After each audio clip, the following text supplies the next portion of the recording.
we lower effective labor costs by raising productivity, not by cutting pay. So we never want you to run this and say, oh, I'm paying my technicians too much money. No. If you take you can take a guy that's making an exorbitant amount of money, and if their productivity is high enough, then you would be surprised how low their effective labor cost per billed hour is.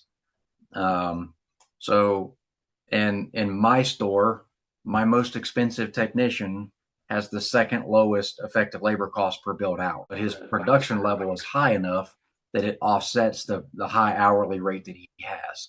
So just, make sure that if you do have an employee that has a really high effective labor cost when you do this, please don't use that as an excuse to lower their pay. That's not what we're talking about.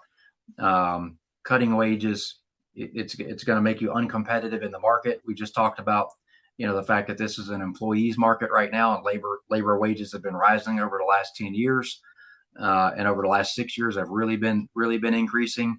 So if you're using this as an excuse to, offer less money, you're going to hire lower quality people that are actually going to make this problem worse for you.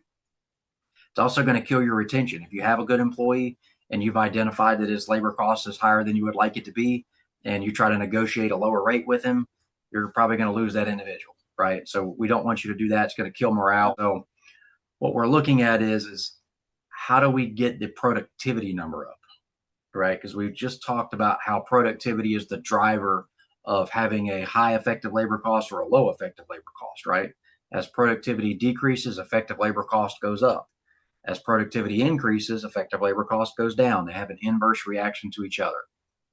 So what we want to do there is we want to figure out how do we improve the productivity of that individual, and we also want to make sure that we don't necessarily put the blame at that individual's feet in the beginning, because you've heard us talk about this a couple times over the last few weeks.